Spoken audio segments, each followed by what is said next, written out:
You read the title, you saw the thumbnail, you know what we're about to get into. I'm Dano the Artist, and today I'm going to talk about a sleeper hit that I was initially not excited for in the slightest. I thought this movie was going to be trash, and you know what? I'ma just say it. I was wrong, alright? And I'm not afraid to admit it. Let it be known, I am the artist. I've made a couple of short films in my own time that range from funny to a little more serious, and as much as I talk a lot about video games on this channel, I actually am a huge movie fan, as well as TV show. So, initially, this movie just looked to me like another Soulless cash grab, another reference fest that a lot of movies like Space Jam 2, I'll even just say, for example, the humor in the Sonic the Hedgehog movies, where it's a lot of reference humor. Stuff like that I find is very lowest common denominator, easy shit that isn't funny. If anything, it just kind of deters me away from the enjoyment of the film. So with that being said, Chip and Dale, what sets this movie apart from a lot of the other ones that are just big reference fests? I would say there's a lot more heart. Clearly a lot of care went into the production, as well as, I'll say the writing. The writing is not anything crazy to write home about. It's a very simple story that gets its characters developed very quickly, so you understand the conflict between them interpersonally, and then they sort of get the ball rolling for what the plot presents. So starting off, Chip and Dale, if you don't know, TV show, Chip and Dale Rescue Rangers from the 80s and 90s. Really cool world building in this movie. Basically, they are actors and cartoon characters, different characters of different mediums in the movie and entertainment space. They all coexist with us humans. So you have like anything from a cartoon to sock puppets, Muppets, Gumby, silly putty type things. What they call the uncanny valley, with like old CG characters from like the 90s, 2000s. And I thought that was really cool. Basically, they're actors. It does the classic Hollywood thing. Chip and Dale are like basically business partners at this point, and they do everything together. Dale just feels like he's playing second fiddle to Chip all the time, so he decides to go on his own and make a spin-off show, Double O Dale, which I don't think was real. I tried to look it up, and there was a Double O Monk or Chipmunk episode, but there's no Double O Dale. So that's kind of cool. They made their own sort of thing for the movie. Laughably, him doing that causes the cancellation of their show, Rescue Rangers, and leaves them going their separate ways, while Double O Dale didn't even get past a pilot. So it's pretty funny in that sort of sense, because it's supposed to be telling this like Hollywood story, and then it becomes like a detective thing with a lot of, I would say, jabs and I guess like a parody of modern Hollywood. E.T. Forgive back. Fine.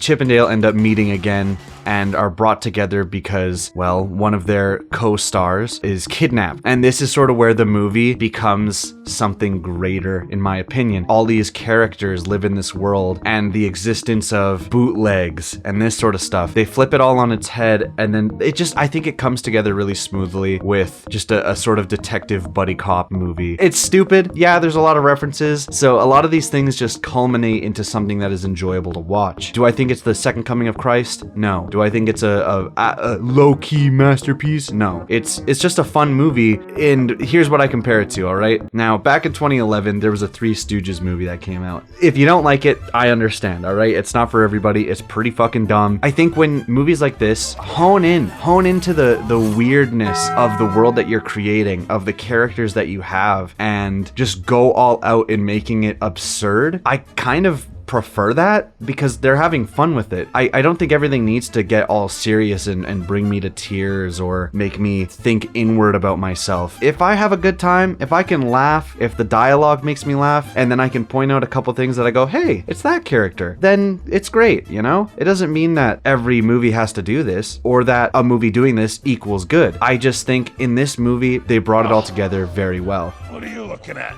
Honestly, your weird dead eyes. They are weird. Super weird.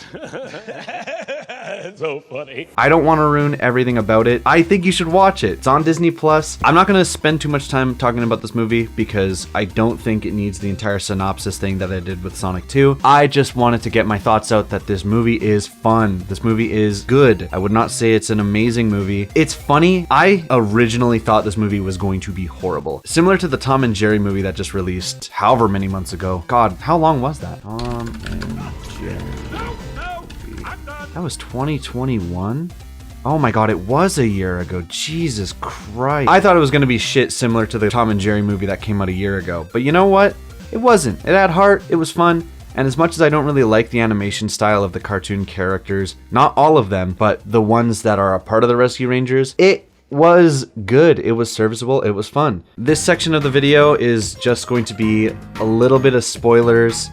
Just so I can talk about some scenes that were really funny. Like I said, I think you should go into this movie blind because it is fucking hilarious in my opinion. Scenes I loved. I really enjoyed the whole bootlegs thing. I liked the fact that it was Peter Pan grown up. A little on the nose because the voice actor for Peter Pan grew up and basically, you know, became a druggie on the street and then died at like 30. So a little tongue-in-cheek there, but still, I think what got me, the first thing that initially had me like, oh, I think I like this movie, was Chip goes home, sees his dog, whatever, and in the background the TV's on and you just see that Flounder from Little Mermaid has gone missing, which I was like, holy shit, that's like dark. And then it becomes an actual plot point like in the next scene where they find out bootlegs, people are being turned to bootlegs, which is super funny because, bro, no movies talk about bootlegs, you know? So I did really enjoy that. I felt like, listen, out of all the references, I was hoping that we would see a reference to like Titanic, The Legend Goes On, or like one of those other ones. But unfortunately, they were just generic bootlegs. Still though, I think the fact that that was a major plot point was fucking hilarious. Next was the played by Keegan-Michael Key. The cheese man, the Muppet, and they go and they're like, hey, we need some stinky cheese. You cops. It's good. It's good. Very early on in the movie, they talk about how it's very corny that every cartoon needs to have like a rap song in order to keep relevant. So they make that a point where Chip is like, I fucking hate when cartoon characters feel the need to rap. But in order to get out of a situation with this like DJ Snake that I don't even know how to say his name.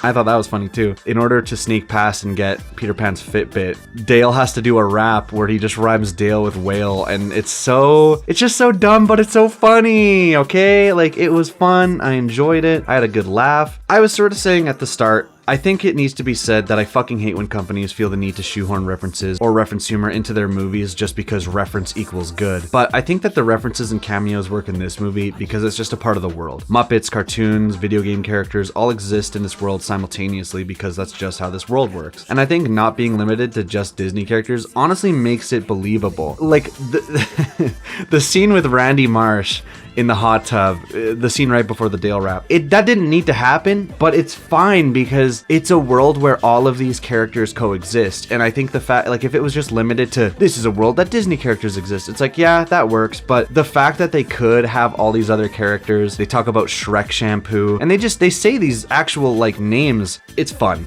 That's the thing. There was another part too. So when Chip gets captured by the bear, I was initially worried that they were going to do this cliche thing where Chip's tied up and does like the whole I have a grudge on him thing where he thinks Dale isn't going to come for him. But they don't do that, which is nice.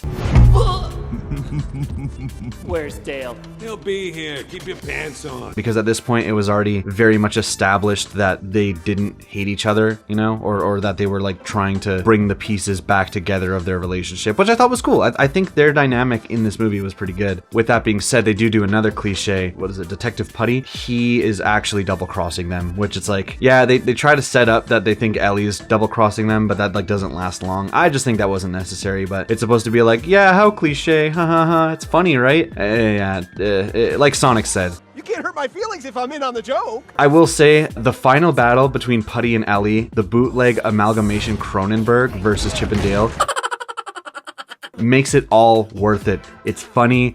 It is chaotic. They get to run through all these like bootleg sets. It was fun, man. This movie's fucking fun. Go watch it. Dano out. Ay, pachanga.